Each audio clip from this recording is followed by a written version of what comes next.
lumalagpas ng 500. Baba pa.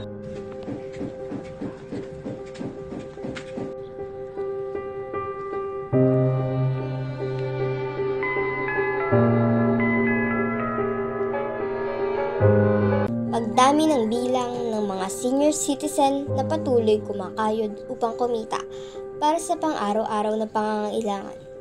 Kahit na sila ay dapat nang namamahinga sa loob ng tahanan, ay umabot na sa 50% ng mga Pilipinong senior citizen ang nagtatrabaho dahil sa kahirap. Isa na rito ang senior citizen na si Tata Ole, na kumakayod pa rin sa pagtitinda sa maliit na sari-sari store kahit maliit na lamang ang benta nito, upang makatulong sa gastusin para sa kanilang mag-asawa at para sa dami ng gamot na kanyang iniinom. Ayon sa Commission on Population PAPCON, Executive Director Juan Antonio Perez, nasa 5,985 ang mga senior citizen ang natanong ng UPPI sa 57%, ang nagsasabing nakaranas ng kahirapan para matugunan ang mga gastusin sa bahay, habang 14% naman ang nagsasabing nakaranas ng gutom. Sa bayan ng Baliwag, sa gawing barangay Barangka o mas kilalang Mataas na Kahoy, natagpuan namin ang pamilya senior citizen na si Tata Ole at ang kanyang asawa na si Ate Rose. Sa unang araw ng aming pagpunta sa tahanan ni Tata Ole ay aming unti-unting nalaman ang kalagayan ng kanilang buhay sa pang-araw-araw nilang pamumuhay. Isang Pilipino na minsan naghihirap na minsan tumatayo pa rin po para sa pang-araw-araw. Gano'n po sa inyo kahirap? Talagang napakahirap na hindi nakapagtatrabaho. Napakahirap. Kung minsan gusto ko na umiyak eh. No. Pinanghihingaan na po kayo ng loob. Talagang ika ko nga kung hindi lang ang asawa ko, hindi na ako kakain ng gamot eh. Kamusta naman po yung asawa niyo since nabanggit niyo po kanina na may maintenance din siya. Yung sakit po talaga ang naging hadlang sa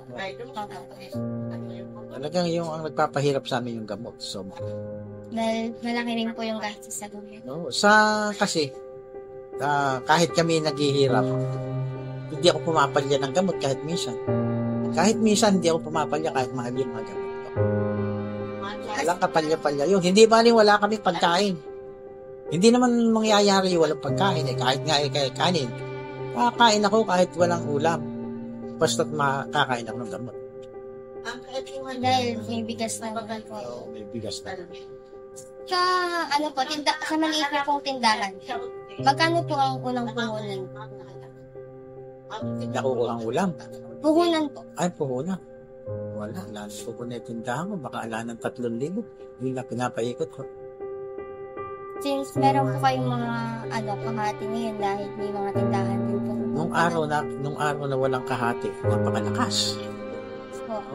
Kaka-4,000 ko sa araw noon. Dahil nag-iisa po kayong tindahan. Kita mo, punong-puno yan eh. Ngayon may makikita kang laman. Walang laman. Isang sardinas nga eh. Isang dilate, wala eh. Kaya may nakalaman lang doon konti eh. Nabigay nung sa senior. Itinilagay ko rin. Ay, tinilda niyo na rin po. Hindi ko tininda. Ay, hindi naman. Display lang po. On-display. Ala kahit isang sardinas. Ala kahit ano. Kawawa na. Dahil po nagkaroon na po kayo ng mga kahati sa mga tindahan. At bumaba na po yung kita ninyo. Nagiging stable naman po ba yung pang-araw-araw? Yun yung pang-araw-araw eh. Nagkakaroon kami pang-gastos araw-araw. Pati nga gamot eh, kadamay. Ang depresya nga, malauna nauubos. Kinakapos po talaga. Pag naubos talaga, ay nako, kung saan ako nakakarating sa mga anak ko, nangihingi ako. Yung mga anak niyo naman po ba bukas po para sa inyo? Ako po. Kaya nga ayoko manghihingi eh. Abi, minsan ka manghingi sa isa, makakaulit kayo ang kalahating taon. Pahirapan din po ako. Pahirapang manghingi o kaya hindi ako nanghihingi. Pag ako hindi nabigyan, naiiyak ako. Paano po kinakaya yung mga dati pong, yung pong pinalaki, pahirapan na po kayo makahingi ng tulong? Hindi nga, yung basta yung kahit paano hirap, iniikot yung tindahan ng konti-konti, wala nangyayari. Kamusta naman po yung relasyon niyo po sa mga anak niyo po? Ay, maganda naman. Kaya nga lang, hindi na problema. Pera. Pera po talaga. Pera. Kahirapan. Sa mga anak niyo po ba, nabibisita po ba kayo? Oo, pupuntahan naman ako. Pupunta naman dito. Minsan may dalang ulo. Minsan pagka binubuhay na sa kami, dalang 500. Ganun. Inaabutan pa rin. Oo. Hindi naman po kayo nagkakaroon ng abutan. Ay, wala. Pamilya ko, walang nagkakagalit. Nagiging lakas. Walang ako ko sa pamilya ko. Wala ko masasabi. Mga apo ko, walang may bisyo kahit isa. Mga anak ko, walang may bisyo. Ako, wala akong bisyo kahit ano. Sa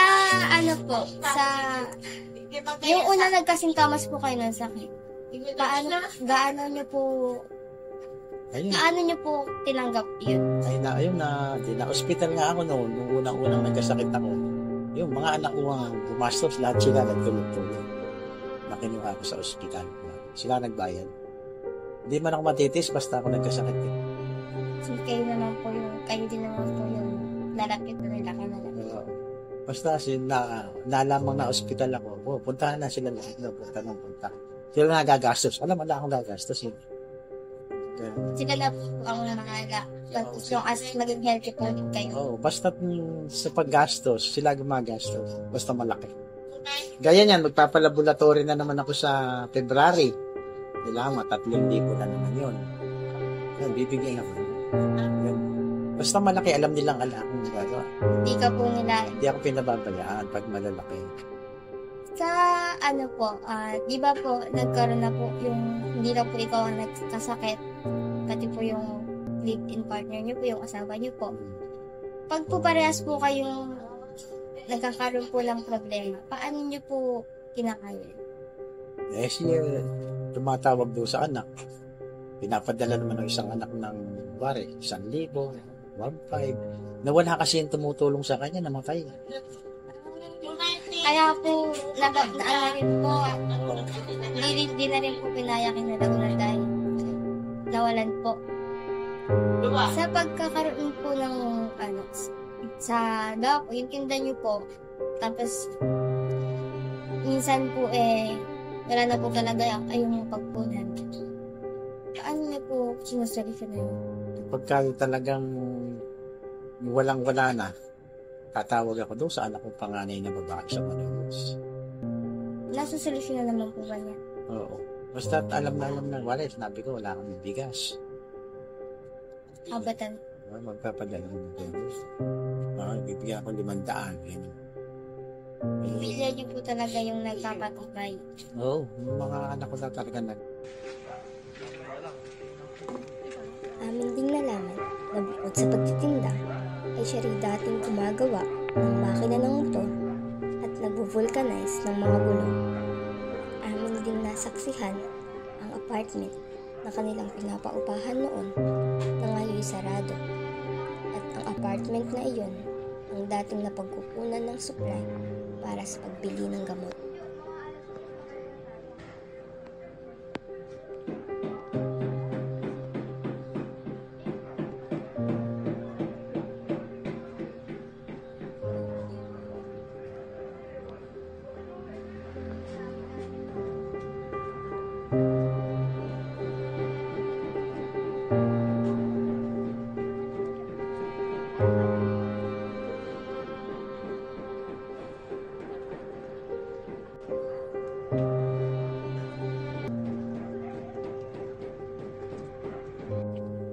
Kapente ko at bumili akong 20 pesos na tuyo kaya hindi. Yung habang tuyo. Nakinala yung hapon. Kahapon po ito Hapon. 20 pesos na tuyo, 4 na balot ko. Yun. Paano niyo po lagyan na tsubuela po ang mga tayo po? Sabi gaya nga nun gusto kong magluto alam ko bilhin pa na ako. May iluluto ako. Parang pagbaling pa na, hindi ko makalaluto. Ibang bigay na senior. Kayo mga Dalawang klase. Alam ko na, alam ko pambili ng panahon. Pero marami akong gamot. Yun ang dinagawa. Hindi ko pinababayaan. maintenance. Kahit napakamahal. Meron yung 50 pesos. Isang araw na sa'yo, 50 pesos na rin. Kung bumili ko na araw-araw, pag hindi isang, dalawang piraso, pinakamarami dalawang piraso. Kakainin ko ngayon. Tablet ko sa Oo, hindi isang, yung mahal. Yung 50 isang. Kaya kinakain ko, kung marami na yun. 11 piraso pa. yung kanila po. Oo, merong yung 28, 14 isa, kakainin ko sa umaga, kakainin ko sa gabi. 14 isa lang, di dalawa. So, yung tig sa 10-10, may kinakain din ako ng dalawa, magkatapon. Meron namang sa 6, isang piraso, gano'n. Meron tig 8, isang piraso. Basta yung lahat na yun, 11 piraso yung kakainin ko. Araw-araw yun. Sa pagkakakwento niyo po kanina na, ilang po kasi yung yung hindi lang po kayo nagme-maintenance at nagagamot. Pati po yung asawa niyo. Paano niyo po pinagkakasya yung 500 pesos? Eh, yun nga, nagkakasya na nga namin pilit yun. Basta, uunahin namin gamot. Yung matitira, pagkain na namin. Bukod po sa pag-organize ko doon, sa paggagawa po ng mga kanta na kaya po sabi niyo kanina, ano po yung dati niyo po nagkakasya? Tindahan na yun, hindi naman dati yung tindahan.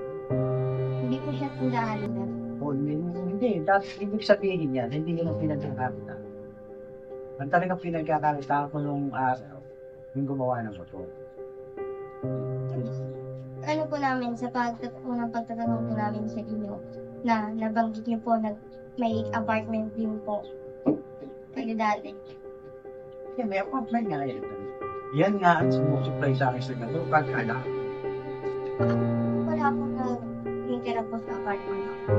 Hirap. Ano po nagiging purpose ng apartment? Nagiging paglakad na lang po ba or Amin din siyang kinamusta patungkol sa iba pang detalye ng kanyang sakit na nagbigay hirap sa kanilang mag-asawa. Nababahala ang Philippine Society of Nephrology sa pagdami ng Pilipinong may sakit sa kidney at hindi na mababalik ang nasirang kidney. At ang importante po ay doble ingat. Higit sa 7 milyon ang may chronic disease sa bansa as of 2021, nagmula sa pang-6 noong 2009 hanggang pang-4 naman noong 2019. Naging sanhi ng pagkamatay ng mga Pinoy base sa datos. 45% ang itinaas sa loob ng 10 taon.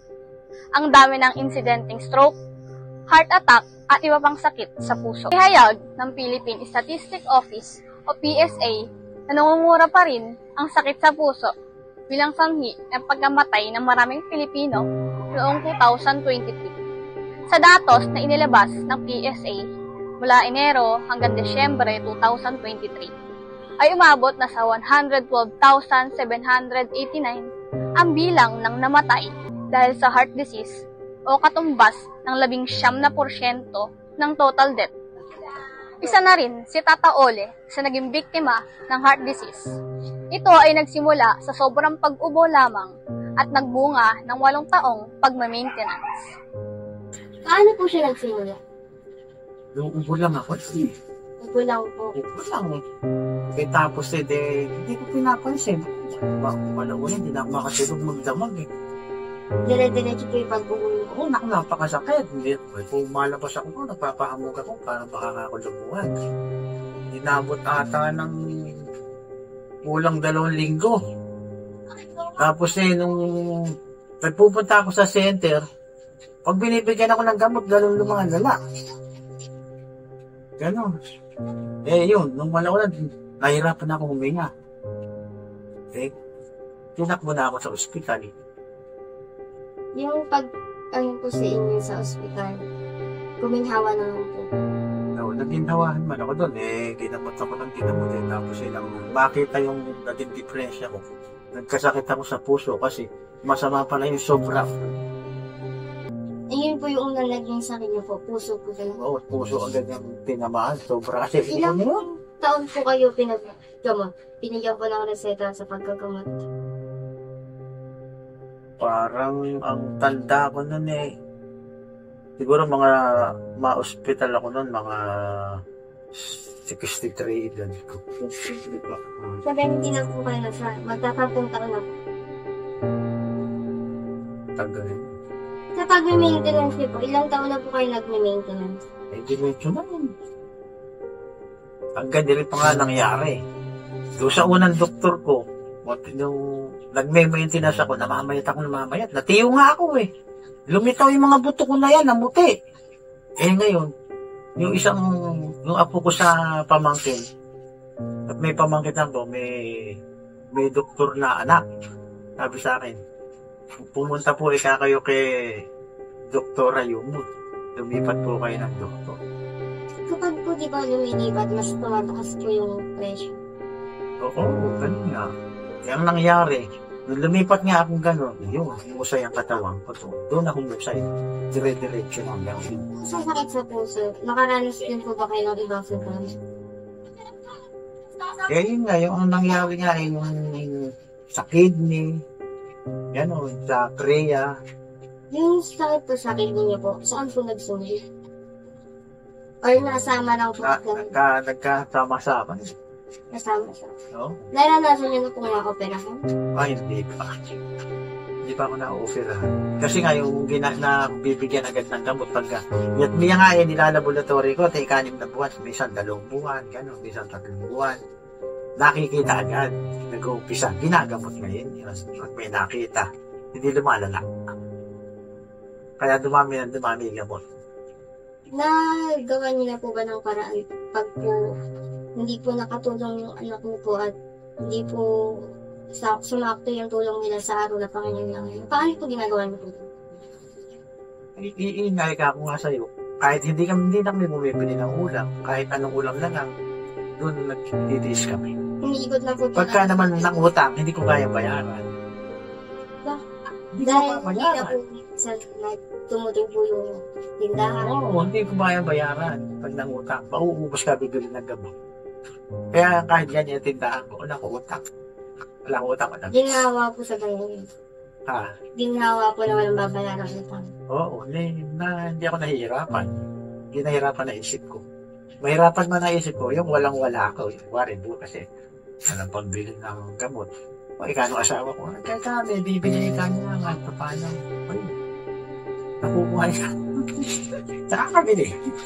Dati nung bumili ko ng gamot, nung dating malakas-lakas to, kung bumili ko ng gamot, 5 araw, lahat. Ngayon, minsan bibili ko sa umaga, bibili ko sa hapon. Minsan, bibili ko bukas, gano'n. Ala nang bili ko ng gamot. Ala nang direksyon. Dati, puro 5 araw, kakainin ko yung lahat na yun. Bibili ulit ako. O, ngayon, hindi ko kaya. Kasi nakapos-tapos na. Ngayon, ala na. So, sabi niyo po kanina, hindi po kayo na-operahan. At sa unang pagtatanong ko po sa inyo ay na-operahan po yung asawa niyo. Paano niyo po tinik para sa inyo yun? Hindi, yung pagkaka-opera na yan kukuha ng gobyerno. Natutulungan naman po kayo ng gobyerno. Ay, wala. Wala naman binibigay sa amin ng gobyerno kahit ano Yan lang yung tumawag kasi sa barangay, yun, natawagan siya. Gano'n, na-opera 2 mata niya. Kayo po ba, hindi na po ba lumala po yung paningin niyo po or yung hirang pandinig po? Ay, hindi. Magandang pandinig kung mata ko. Pag pumunta ka dyan, yung rin, sumasok ka dyan, hindi makita makikilala. Yan ang po talaga harapan. Oo. Si Gabi nga may nakasara na yung pinto. Pumasok si Gabi, bibili ng tubig. Nakita ka dyan doon sa loob. Uy, bakit? Hindi ko makala kung sino. Hindi niya ako tatawa ng tubig. Paano ka ako nakapasok nakasarengay? Hindi ko kasandan niya. kasi po minsan, mahina po talaga yung dumarating. Sa ano po, hindi, sa kalagayan po, pag bumabagyo, paano po kayo? Ay, di pa naman tumutulog eh. Wala naman tulog. Ginawa din po kahit yung Oo, ganun. Basta kailangan naman tulog dito rin. nung, di ba, nagkaroon po, di ba, ng COVID? Oo. Tinamaan po ba kayo? Ay, hindi. Malusog po kayo nung Malusog kami na lang. dahil Alam mo ba nun? Yung kabibigay ng mga kayo kapitan. na po. Nakaipon ako ng 10 bultong mahigit na bigas. Nakaipon ako ng mahigit 10,000 pera. Dahil, Gamot pa ako na. at tapos in-invest nyo naman yun po. Oo, hindi lang. Sa tindahan. Walang taon din po kasi na pag kayo. Lapis sa tindahan. Basta kami nagkapera. Pagka kami, pinapaikot namin. Para hindi agad maubos. Mauubos ka din. Sa ikalawang araw ng aming pagpunta sa kanilang tahanan upang malaman ang iba pang detalye patungkol sa kanilang pang-araw-araw na pamumuhay.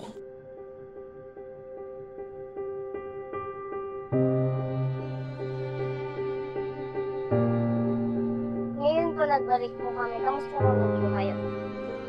Ito, nakakain na. Walang ulam. Sa ganitong oras po ba, kumikita na po yung tindahan ninyo?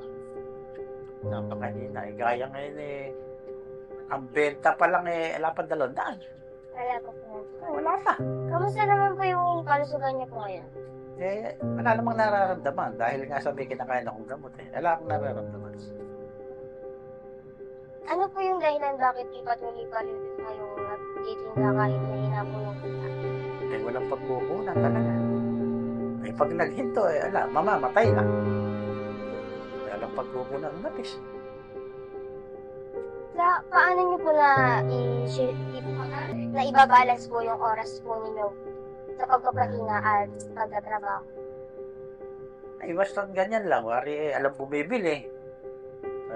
Pupunta ako sa Banggera, maraming urong nag-uurong ako. So maghapon ganun lang ginagawa. Naglilinis niyan.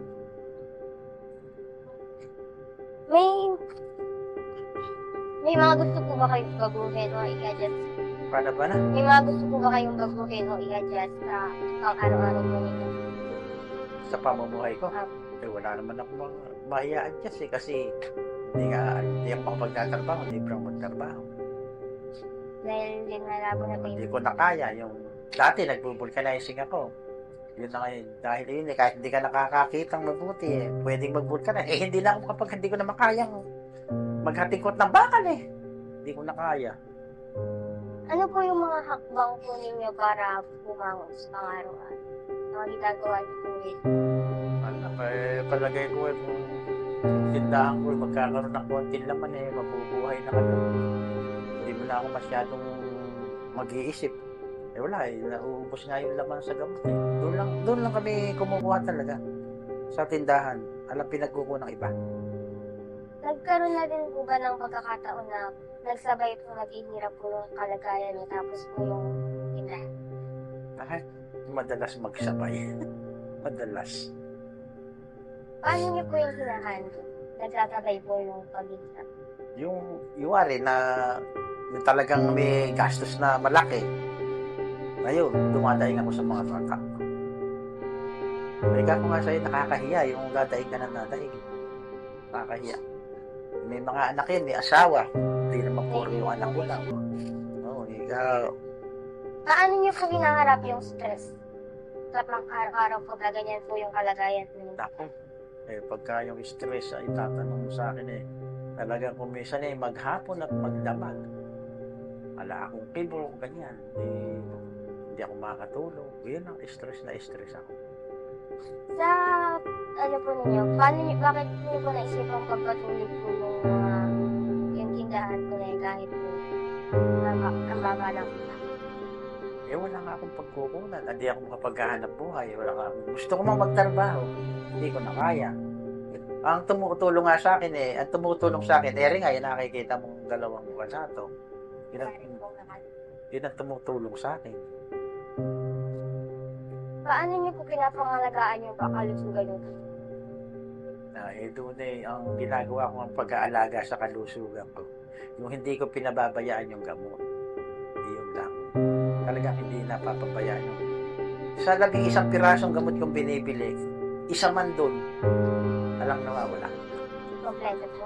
Eka ko nga sa'yo, kahit ala kami ulam, may bigas lang, pwede na. Ano po yung mga bagay na nagpapalakas po sa inyo para harapin po yung ganitong pamumuhay? Nagpapalakas sa akin. Yung mga anak ko, yung mga apo ko, asawa ko, yan nagpapalakas ng loob ko. Pamilya po talaga. Oo, pamilya talaga. Ano niyo po hinaharap yan? May sakit po kayo. Ano po yan haharapin? Kahit at may sakit po kayo. Yun nga, ika ko nga sa'yo. Pag yun talagang malaki ng gastos, tinutulungan ako ng mga bata. Hindi ako pinababayaan. Kuwari, lumabas ako sa ospital, lalabas. Yun, sila lahat ang magkukuha pang magkakapatid, pagtulong-tulong-tulungan nila, mailabas ako, gano'n. Paano po nilalabanan yung kahirapan dulot din po ng pagtanda? Yun nga ang ba't nakakaya ko kabila ng kahirapan. Hindi pa rin po sa Ala akong iniisip na masama, basta ang iniisip ko, yung mabuhay ako yan. Sa buong buhay niyo po, at ngayong dumating na po yung punto na naghihirap kayo dahil din may sakit.